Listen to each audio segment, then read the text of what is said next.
play. Get into the Wholeness, welcome. This is Josh of Integrating Presence, and today I'm joined by June Edward. June, how's it going today? Fantastic. How are you doing today? I'm doing okay. Hey, the standard format of this podcast is who is June Edward and what does she do? Good question. Multifaceted individual. Oh, the way the world is, you have to constantly reinvent yourself to be able to help enough people. So I am an author, a teacher, a speaker, a relationship expert, and a psychic medium. Well, I am totally fascinated by this psychic stuff. I mean, I wouldn't call my fiance a psychic, but she very clairvoyant, and I mean, she doesn't do she does mediumship, but not by choice. Let's put it that way. Anyway, but what I want to really jump about the relationships, and maybe if there's anything later that comes in here, we can go to maybe some of the medium, the spiritual side of it more, but we can also include that in the relationships. One of the biggest question here, I just wanted to just jump right in here. How do we identify relationships worth pursuing? And then that's enough for now. But then I want to go into, well, then how do we use communication, since this is a podcast, to really build and progress relationships? And now we can talk about all kinds of relationships, right? From friendships, which I find are the most important, intimate relationships, family relationships were often the most challenging for people, right? And then we go into acquaintances and work relationships, all these type of things.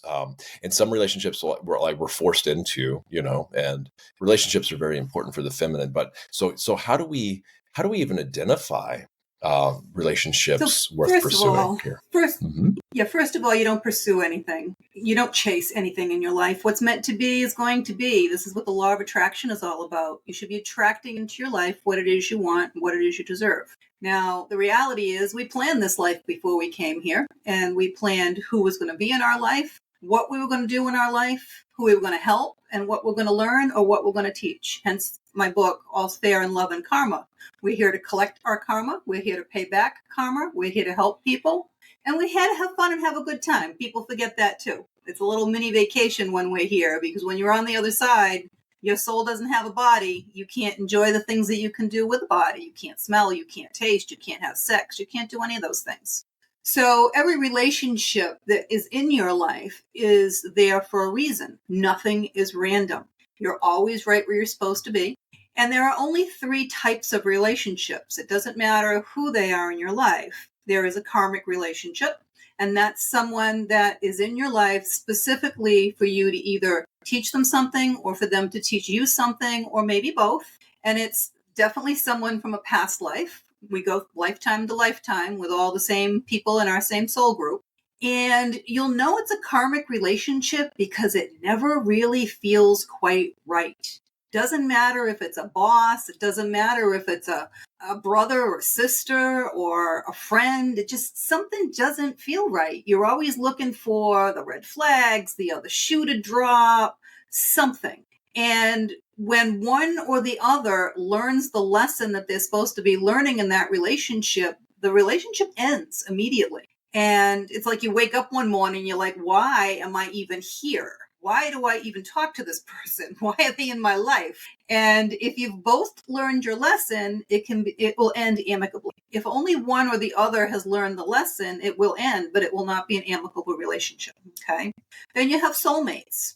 And just so you know, you have thousands of karmic relationships and thousands of soulmate relationships. There's lots of those people out there for you, depending on what you attract and who you're supposed to be attracting. Some are there for a short period of time. Some can be there for a long period of time. It really depends what you wrote into your life.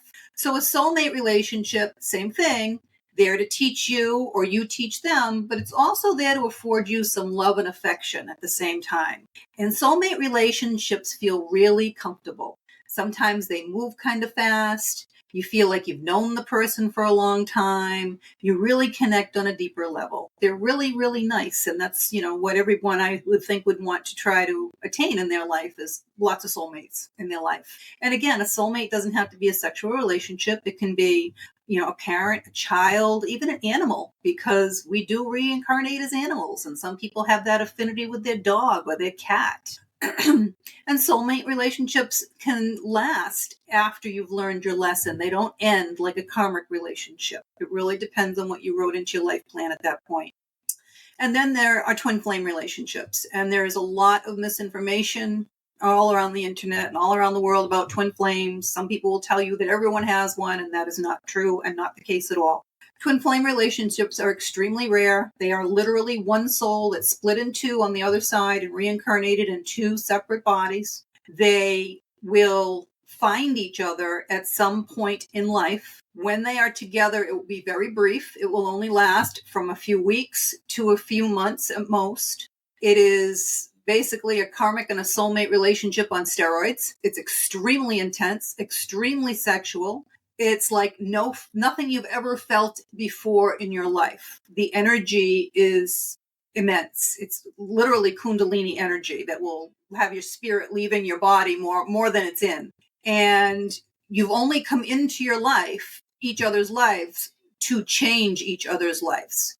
Because from that point forward, no one else will ever be good enough, number one. And it will put your life, for most people, it will cause a mass awakening, understanding what your soul is, how to connect to the other side, and it will put you on your life path. And twin flames have a different life path than everyone else. It's very extreme. They're here to literally awaken the rest of the world and do something for the rest of the world in a large way. And until they also are here to learn their 5 soul lessons like everyone else on top of everything else. So most of them, if they learn their 5 soul lessons and they get on the path they're supposed to be on and start doing the work they're supposed to do, then they have an opportunity to reunite again in this lifetime. That's not the case for most twin flames. Most twin flames don't end up learning their 5 soul lessons and don't get on their path, so they cannot get back together in this lifetime. They'll get back together on the other side. And the 5 soul lessons that everyone is here to learn is self-worth. Self-worth is not your value. That's what everyone else places on you. Self-worth is knowing that you are the only one of you in this entire world, that you are that special, that the universe thought that they needed you here. And it's understanding that it's not selfish and it's not narcissistic to put yourself first. It's where everything else comes from. If you can't take care of yourself, you're not going to be here to take care of somebody else. It's that simple. And it's loving yourself. The next lesson is trust and communication. And you have to be able to communicate your wants and your needs to the people that are in your life. They don't just know by osmosis. And it doesn't matter if it's your partner, if it's your family member, if it's your boss or an employee. You have to be able to communicate your wants and your needs.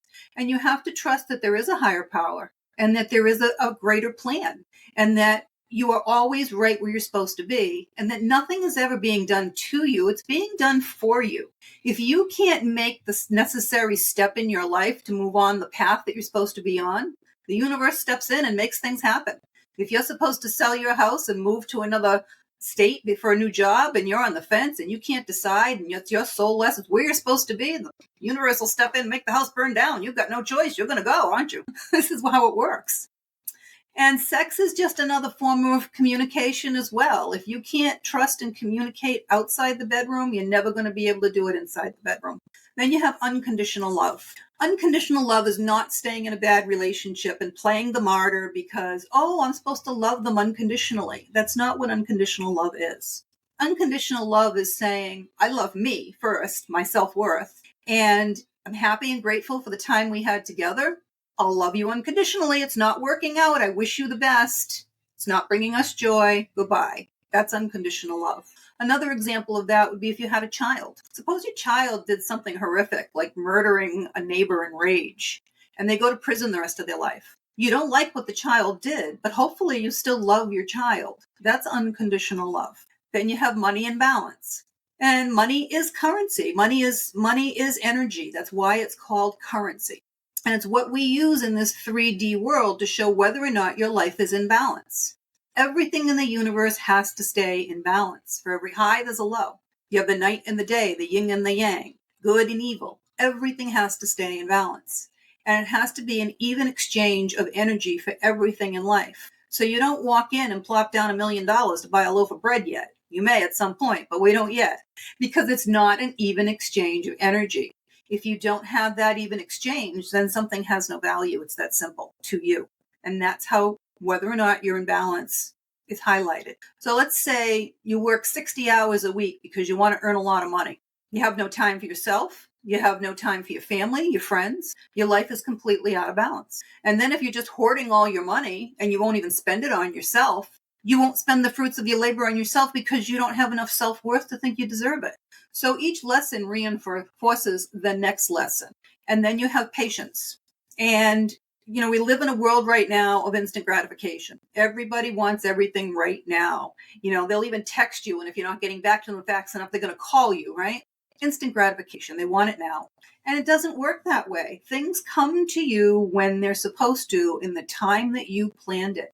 It would be kind of foolish if every little 5-year-old girl that wanted to get married and have little baby dolls had the stork delivering real babies, right? It comes when it's supposed to happen. And then everybody sits there with, oh, my biological clock is ticking. I'm already 30 and I don't have kids. Well, maybe you planned that at 40 you were going to marry a widow and raise his children. You don't know. You have to really go with the flow of your life and understand that everything that's happening is happening the way you planned it. So if you don't like it, you've got nobody to blame but yourself. You're welcome to try and change it. But the only thing that you can really do here is you can delay your lessons. And by that, the universe wants you to think you have choice and free will. So they'll give you an option. You can take door 1, 2, and 3. Most people take door 1, they go through it, they get married, they have a couple of kids, they get divorced, they're in front of door 1, 2, and 3. What do? They take door 1 again. They get married, they have a couple of kids, they get divorced again. They're in front of door 1, 2, and 3 again. If they learned the lesson they were supposed to learn, they're not going to take door 1 again. They might take door 2 or door 3, go through and get married, but it's not going to end the way it did the first time because they learned that lesson. Now they have to make sure they have all the other lessons under their belt.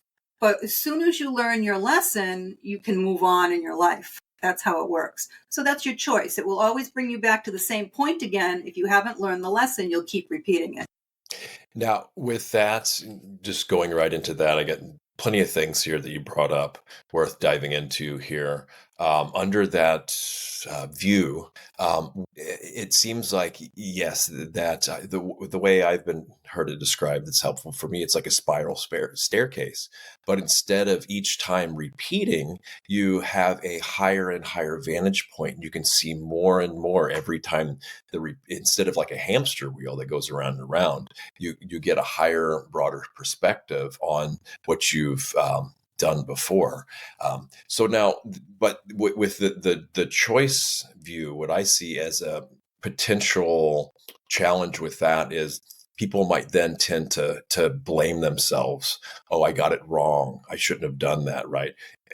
Or it might be it starts going into reward and punishment, right? Oh, I made the right choice. Now I'm going to get rewarded, or oh, I made the wrong choice. Now I'm going to get punished, this type of thing. So how do we address just something as simplistic as that? So again, we're always exactly right where we're supposed to be. So you can't have regrets and think, oh, I shoulda, coulda, woulda. It doesn't work that way. No matter what you do, it's going to bring you to where you're supposed to be. Okay, even if you take the long way around, you've written that into your plan. Some people never learn. Some people just want to, keep delaying until their next lifetime. That's fine. And you do get rewarded in this world if you do the work. This is how the universe works. If you do the reward, you get the work. And it's not the reward for picking the right lottery number. It's the reward is for doing the right thing and following your soul. And that's the difference. Because we are not this suit that sits here. We are the soul, the energy that's inside of this body. That's who you really are. And when you die, your body dies. Your soul doesn't die. Energy can't be destroyed. It can only be created or changed. So it leaves this body. Okay. So while you're in this body, you're playing a role. This is like a movie scene. You're here playing a role for a vacation, to learn things, to help people. And if anyone has watched the movie Avatar, that's a perfect rendition of what it's like. Your soul is too big for this body. Some of it's in your body, some of it's over your head that they call an aura. And the majority of your soul is actually in the fifth dimension, which is the lowest level of heaven. And that orchestrates the timing of all the events that are happening in your life. It's your higher self, still part of you. So when you get connected to that through meditation and you're in touch with your soul, you have a knowing. You know what you're supposed to be doing and when you're doing things right. But when you're thinking with your head is nothing more than a computer. Okay, your brain is nothing more than a computer. It's there to help you process the information that you get and how to go through your day. But your brain has a specific job. Your brain's job is to protect you. How does it do that? It does it by creating fear. So most people are making their decisions in life based on fear. And when you do that, it's literally a crapshoot. Sometimes it's right, sometimes it's wrong, but you're always questioning yourself. When you do things from your soul, that's your knowing. Everyone's had something in their life that they just knew they were supposed to do it. They just knew, and they didn't question it. They did it, and it worked out 100% of the time the way it's supposed to work out. It's that simple. And when you get in touch with your soul, you have that knowing all the time. You stop making decisions from your head. They're pointless. It's always right from your soul. Your brain will help you follow through. And so how do we, what are how do you, or just some tips in general on this unconditional love that I find is very important, right? The most important thing. How do we give that to ourselves? Because I know that, a lot of people have worthiness issues, or, for the masculine, it seems to be more about honor and respect. And for the feminine, it seems more worthiness and value. But either way, how do we give this, how do we practice unconditional love for ourselves, for our own hearts? I think that's very important. Yeah.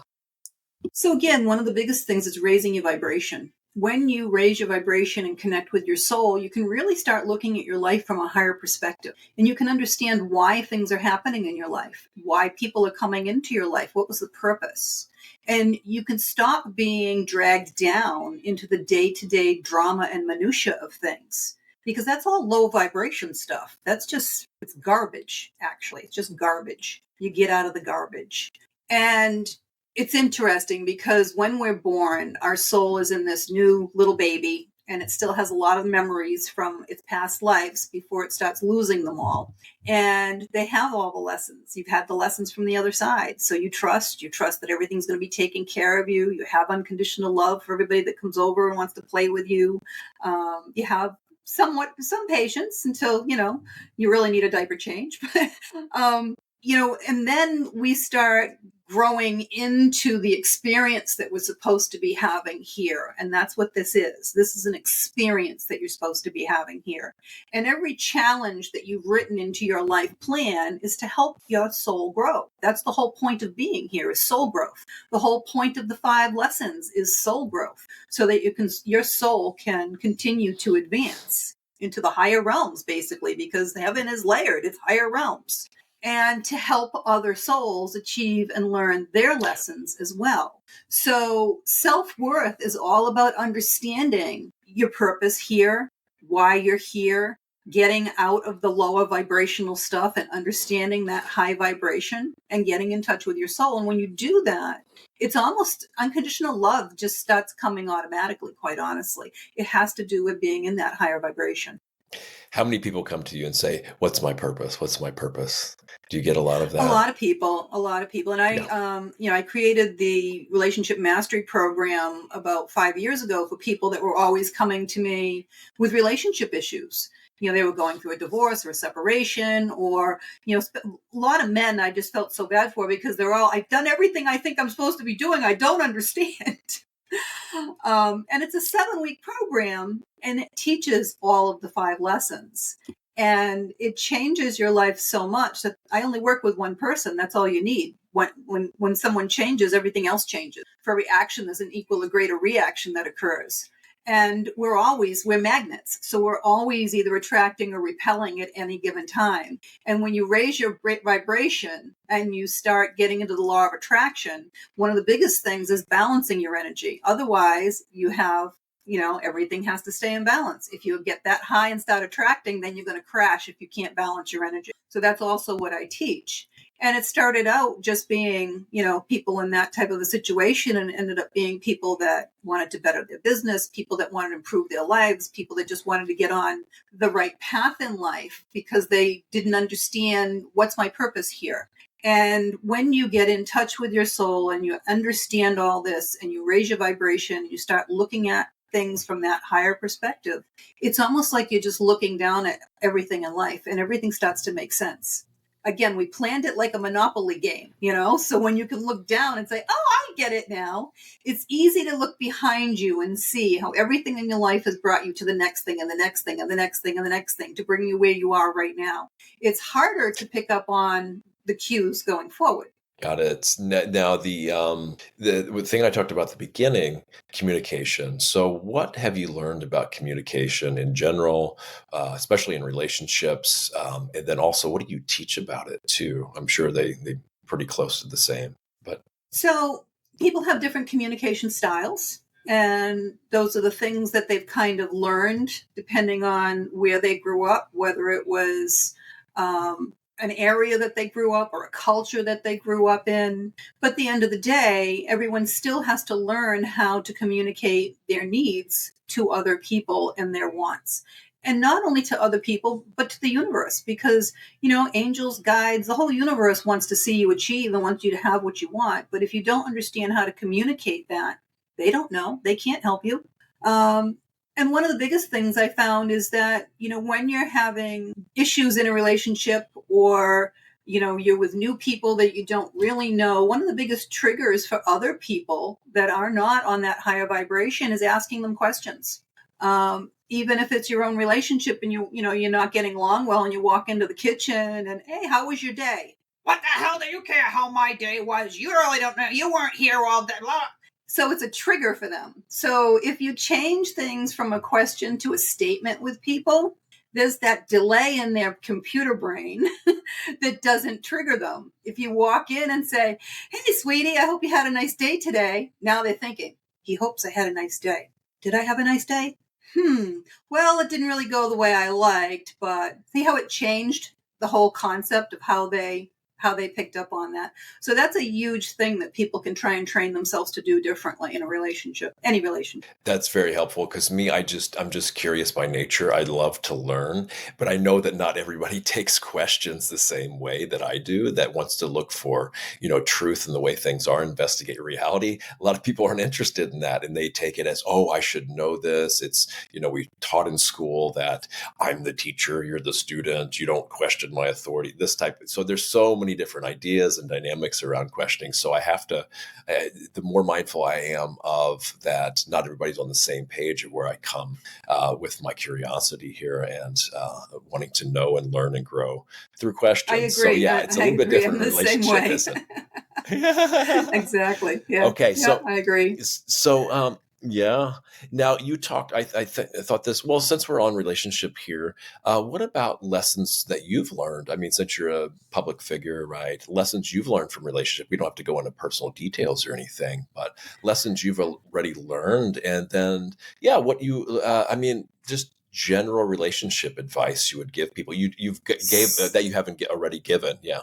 So again, you have to remember that everything in life happens for a reason. Nothing is random. You chose this life. And I'm happy to give you from my own experience. I've been married twice. My first husband, I thought he was a soulmate. I still feel he was a soulmate. He has to learn all the lessons, unfortunately. He wrote a lot of other issues into his life that he needs to overcome, and he's still learning and working on. However, we had 2 children, and I ended up going in for back surgery, and that's when I died at 27 and came back here by choice. And if you're supposed to know something, you'll know it. Your soul knows it. But if you're not supposed to know it, they literally put a veil over you so you're not. And he had been cheating on me since before my surgery. and for actually 3 years before I had my third child. And I literally came back here from the other side for my children because I knew I was supposed to be here for my children. And had I not come back, I wouldn't have had my third child with him. Had I known he was cheating, I would not have had my third child with him. I had no clue. So when people act like, oh, they must know, they must know. No, I truly had no clue. Everyone around me knew and alienated me because they were uncomfortable and assumed I knew. I had no idea. But as soon as that baby was born, it clicked in my head. It just clicked. He must be cheating on me. I'm like, where does that come from? And as soon as I checked, sure enough. So don't feel like, oh, I'm missing something. I should have been more observant. I should have known. You'll know things when you're supposed to know things and not before. That's how it works. And don't chase. You know, my second husband, he and I dated for many years and we split up for over 6 months. There was no communication. We didn't travel in the same circles. I missed him terribly, and he clearly missed me just as much. And when you're supposed to be together, you will be. The universe put us together at a wedding. Neither one of us knew the bride or groom. We were both there with other people as their guest. And boom, we saw each other across the room. So when it's supposed to be, you don't have to force it. It will be. And sometimes it will be later and not now. So keep that in mind. You don't pursue, you don't chase. When it's right, it's right. When it's supposed to happen, it will happen. And that's, you have to do your part. You can't say, please bring me 6 foot tall, dark and handsome and never leave your couch and think it's going to be the UPS guy or the mailman. You have to do your part. You have to put yourself out there so the universe can have it happen. So there is self-responsibility in there somewhere. Okay. So that they can put you together, but they will do it. That's wonderful. I would have saved so much time and trouble and heartache and confusion if I would have got this simple relationship advice a lot earlier, where you just said, if it's meant to happen, it'll happen. If it's not meant to happen, it won't. It's just, it takes a lot of burden off the shoulders. And then this beautiful wisdom of we'll get exactly what we need, exactly when we need it. And then all the kind of worry and anxiety that comes along with lack is out. Now, what we want, that's a whole nother story. And you've talked a little bit about the law of attraction, and I'm going to set that aside for now because I'm personally, honestly, I'm not as interested in that right now. So I mean, it's some of those teachings are beautiful, but yeah. So which kind of leads me to my next point. What about letting go? There's a great spiritual wisdom in letting go, non-clinging, not holding on to things too tightly. And how do you feel about this? Do you have any words to say Well, letting about go and letting go non-clinging are and clinging? two different things. Those are two different Okay. things. Okay. Everyone, we're here to live freely. We're all here to live freely. And you can't make someone do anything. No one has that power over you. No one can make you happy. No one can make you sad. That's all on you. You are responsible for your feelings and you are responsible for the emotions that you express for those feelings. Okay. So if you're sad and lonely and you're expressing that by clinging, that's your issue and your problem and you need to stop. Okay. Because we're all occupy your time and your emotions with something else, brings joy into your life and raise your vibration. That's why we're here. And as far as letting go, there is never any letting go, is there? Because again, we're all energetic beings. And even if you're ending a relationship and you're parting ways, you have unconditional love and you keep that in your heart. And that's key. When you think of that person, you remember the good times. You remember the reasons that you were together. Why were you together? What did they teach you? What did you teach them? What did they bring into your life? Apparently it was joyful for a while or you wouldn't have been together at any point in time. So that's what you have to hold in your heart and your emotions, is those joyful moments. And the moments that weren't so joyful are the reason that you're not together anymore, right? Because you weren't still bringing that joy to each other and you have different paths and different ways to go. Or you've grown apart and different paths, different ways to go, different people that you need to bring in your life, things that you need to do. We're all individuals here. And again, if it doesn't feel right, then it's not right. I love these heart qualities that you mentioned of joy, and there's also compassion and kindness and equanimity too, and how they're not dependent on a self or me or anyone else. There's these boundless qualities that are just so amazing that all beings everywhere eventually or have experienced these qualities throughout their different lifetimes, is what I understand. And they're not dependent on this like you said, this outer shell that we mistake for a permanent, unchanging self. So now this notion of helping people. I think I want to start wrapping this up, and I'm really on board with this service to others. So what do you have to say about service to others? How can we help people?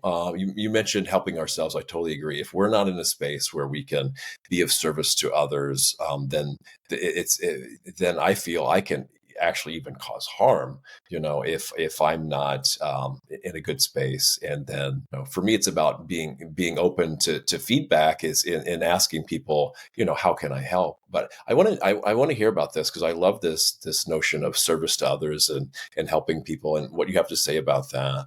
Well, first of all, no man is an island. Okay. No one got where they are in this world alone. I don't care who it is, what it is. Businesses didn't get where they are alone. They had their employees doing the work with them, helping them. They had customers come in and, exchange of energy there. No one got where they are by themselves. And yes, you have a lot of introverts that like to stay by themselves and recharge their energy, or empaths that have to shed off all that energy that they've collected. But the reality of it is, we are here to all help each other, to uplift each other, to help raise each other's vibration, and help each other play the role that they're supposed to be here for. Like I said, it's like think of this as a big mass movie production, okay? And you're helping people in small ways all the time, as long as you have a higher vibration, even if you don't realize it. Let's say you just go to the grocery store and the girl behind the counter has the most lovely smile. And nobody says anything. No judges going back and forth with the chain, bag my groceries, how much is this? Yelling at you've got the most beautiful smile. And she's just gonna be, oh my God, really? Thank you. It's just, you now raised her vibration that much more. And you don't know what each person is going through. A lot of people are very stuck in their brain and stuck in their head, and they're stuck in depression and low vibration. To the point, this is the holiday season. A lot of people want to commit suicide. They want to leave this earth because they think it's so terrible here. They don't understand that, wait a minute, that'll change. You can change it. You're supposed to be learning something from the position that you're in right now. What is that you're supposed to be learning? You can make the difference in so many people's lives with just a small act of kindness. And, even the beggar on the street, all right, I'm going to give that example because I love it. My brother-in-law was a beggar on the street for a long time. Little did I know he was making about $100,000 a year. It was all going up his nose. But you have legitimate people that have drug addiction or alcohol addictions. They've lost everything. They can't maintain. It was a challenge they wrote into their life that they have not overcome yet. Okay. Maybe they will. I've seen a lot of people change their life around later in life, but it's a challenge they wrote in because a lot of us have addictions and we have to channel it somewhere, right?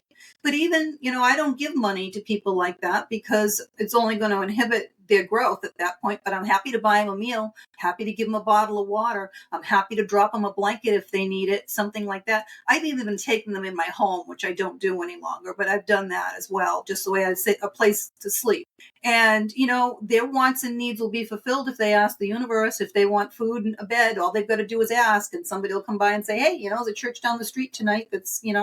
So it's there if you ask for it. And all you have to do, that little bit of kindness to each other, that's all you have to do. It's like a pebble in a pond, okay? You're nice to one person and elevate them a little bit. They're gonna do the same to the next person, and they'll do the same to the next person, and it will just continue. Well, beautiful and lovely. And I do the same thing with panhandlers. I have, or used to have, granola bars in my car to hand out, and I know that I get out of it easy by just, dropping one of those off. But, it's this intention too. And sometimes you can sense that, like you're saying, that it's going to be used for drugs. And sometimes I just will leave a blessing, may you be blessed with all the joy your heart desires, or may you be blessed with a lovely day, these type of things. So safe, especially when you're out on the streets, safety is a great blessing to bestow. So, Yeah. all right. Well, June, tell folks about, where they can reach you online, if you have events coming up, if you have courses or classes, your book, if you want to talk about your book, anything else online or in real life you want to draw people's attention to. And then if you'd like to leave us with some kind of final words, message, would you want to leave people with, the audience with? So you can find me on all social medias except for TikTok. I'm not on TikTok. You can go to my website, juneedward.com. There are lots of videos and interviews you can watch. There is a free webinar on there that people can sign up and take. And it's about 40 minutes long, and it teaches you about energy. And I also offer the Relationship Mastery course, which is a 7-week program to help you change your energy and help you get in touch with your soul. So if you're inclined or interested in that, there's information on there as well. There are links to all of my books. I've written 4 books. All's Fair in Love and Karma is my newest best-selling book. It's available on Amazon and all bookstores, but there are links to all of my books online on my website at juneedward.com. You can also schedule an appointment with me. If you're not in the U.S., I do work by Skype and Zoom.